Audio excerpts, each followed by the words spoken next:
IPhone 15 series, যা release হয়েছিল 2023 সেপ্টেম্বরে। 2024 মেতে এসে এখনই আইফোন 16 সিরিজের হাকডাক শুনতে পাচ্ছি আমরা। আইফোন 15 প্রো ম্যাক্স, আমার হাতে থাকা এই ফোনটি আমি বিগত 6 মাস ধরে ব্যবহার করছি। এই ফোনটির কী দিক আমার কাছে ভালো লেগেছে তা আজকে আমি আপনাদের সাথে শেয়ার করব। তার সাথে শেয়ার করব এই ফোনের কমতিগুলো। আর এই সময়ে এসে আপনারা 16 সিরিজের জন্য অপেক্ষা করবেন নাকি এখনই 15 সিরিজ নিয়ে নেবেন, তার কিছুটা ধারণা পাবেন এই ভিডিওতে। আর পুরো ভিডিওতে থাকছি আমি আদেল, আর আপনারা দেখছেন কুইক গেজ ইউটিউব চ্যানেল।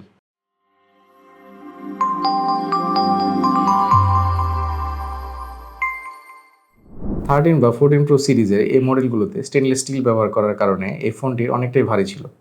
তার উপরে কেস ব্যবহার করলে কোনো কথাই ছিল না। 15 প্রো সিরিজে টাইটানিয়াম ইউজ করার কারণে এই ফোনটি অনেকটাই হালকা হয়েছে। এছাড়া এই ফোনটির লুকে বিশেষ কোনো পরিবর্তন আনেনি অ্যাপল। এই ফোনের ডিউরেবিলিটির কথা যদি আমরা বলি, আগের সকল প্রো ম্যাক্স মডেলগুলোতে স্টেনলেস স্টিল ব্যবহার করা হয়েছে। স্টেনলেস স্টিল ব্যবহার করার কারণে ওই ফোনগুলোতে খুব সহজে স্ক্র্যাচ পড়ে যেত। আইফোন 15 প্রো সিরিজের সকল ফোনগুলোতে টাইটানিয়াম ব্যবহার করা হয়েছে। টাইটানিয়াম ব্যবহার করার কারণে আইফোন 15 প্রো সিরিজের এই ফোনগুলোতে স্ক্র্যাচ পড়ার সম্ভাবনা প্রায় 0%। আমার এই ফোনটি আমি কেস সহ ব্যবহার করেছি, কেস ছাড়াও ব্যবহার করেছি, কোনো প্রকার স্ক্র্যাচ পড়েনি। তাছাড়া মাঝে মধ্যে 2-1বার ফোনটি পড়েও গিয়েছিল। ফোনটি পড়ে যাওয়ার পরেও এই ফোনটিতে কোনো প্রকার স্ক্র্যাচ বা ডেন্ট পড়েনি। এই ডিসপ্লেতে রয়েছে সিরামিক কোটিং, যা অনেক শক্তপোক্ত, যার ফলে হঠাৎ হাত থেকে পড়ে গেলেও ফেটে যাওয়া বা ভাঙার সম্ভাবনা খুবই কম, কিন্তু এতে খুব সহজেই স্ক্র্যাচ পড়ে যায়। 15 সিরিজে অ্যাপল যে ম্যাসিভ পরিবর্তনটা নিয়ে এসেছে তা হলো পূর্বের লাইটনিং কেবলের পরিবর্তে ইউএসবি টাইপ সি পোর্ট, যার ফলে একই কেবল দিয়ে আমি আমার ম্যাকবুক, আইপ্যাড এবং আইফোন চার্জ দিতে পারি, শুধুমাত্র অ্যাপল ওয়াচ ছাড়া। অ্যাপল ইকোসিস্টেমে এই সিদ্ধান্তটি খুবই সময়োপযোগী সিদ্ধান্ত ছিল। টাইপ সি কেবল দিয়ে এক্সটার্নাল হার্ড ডিস্ক এবং পেন ড্রাইভ ইউজ করতে পারি খুব সহজে। এবার আসি এই ফোনটির পারফরমেন্স নিয়ে। এই ফোনটিতে ব্যবহার করা হয়েছে A17 প্রো চিপসেট এবং 8GB র্যাম।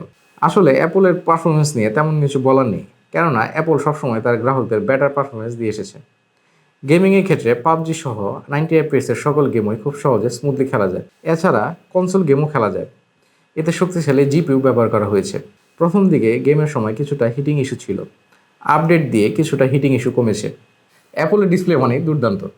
আইফোন 15 প্রো সিরিজের ডিসপ্লেগুলোতে ব্যবহার করা হয়েছে 2000 নিটস ব্রাইটনেস, যার ফলে দৈনন্দিন ব্যবহারে কোনো প্রকার সমস্যা হয়নি। এর চেয়ে বেশি ব্রাইটনেসের ফোন হচ্ছে S24 আলট্রা। আইফোন 15 প্রো সিরিজের ডিসপ্লে যে ব্যবহার করা হয়েছে তাতে ব্রাইটনেসের সাথে সাথে সব কিছুই অপটিমাইজ লাগে। এই ট্রু টোন টেকনোলজির কারণে কন্টেন্ট ওয়াচিংয়ের দিনে বাড়াতে অনেক ভালো এক্সপিরিয়েন্স দেয়। আইফোন 15 প্রো সিরিজের স্পিকারগুলো খুবই ভালো, পাওয়ারফুল এবং ক্রিস্টাল ক্লিয়ার সাউন্ড প্রডিউস করে, যার কন্টেন্ট ওয়াচিং এর এক্সপিরিয়েন্সকে অন্য ধাপে নিয়ে যায়। এই দামের অন্যান্য ফ্ল্যাগশিপ ফোনগুলো থেকে অনেক ভালো সাউন্ড প্রডিউস করে। এই ফোনে নেটওয়ার্কের বেলায় ওয়াইফাই বলেন, ব্লুটুথ বলেন, ইয়ারড্রপ সহ সকল কিছু পারফরমেন্স পেয়েছি দুর্দান্ত। আমি আমার এই আইফোন 15 প্রো ম্যাক্সে দীর্ঘদিন ধরে গ্রামীণ ফোনে ইসিম ব্যবহার করে আসছি। এতে কোনো প্রকার নেটওয়ার্কের জনিত কোনো ইস্যু পাইনি। 15 সিরিজের একটি নতুন ফিচার, যেটি না বললেই নয়, সেটি হচ্ছে অ্যাকশন বাটন। পুরাতন কোনো মডেলে অ্যাকশন বাটন ছিল না, এর জায়গায় ছিল সাইলেন্ট মোড অন অফ করার বাটন। অ্যাকশন বাটনটি আপনার ইচ্ছা মতো ফিচার সেট করতে পারবেন খুব সহজেই। যাদের ধারণা আইফোনের ব্যাটারি পারফরমেন্স ভালো না, সেদিন অনেক আগেই চলে গেছে।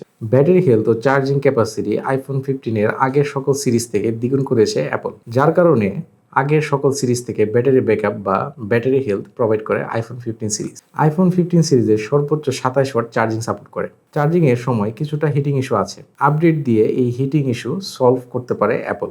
চার্জিংয়ের সময় হিটিং ইস্যু না থাকলে ব্যাটারি হেলথ আরও ভালো থাকতো। এই হচ্ছে আজকের ভিডিও। সবাই ভালো থাকবেন এবং সাবস্ক্রাইব করে কুইক গেজ ইউটিউব চ্যানেলের সাথে থাকবেন।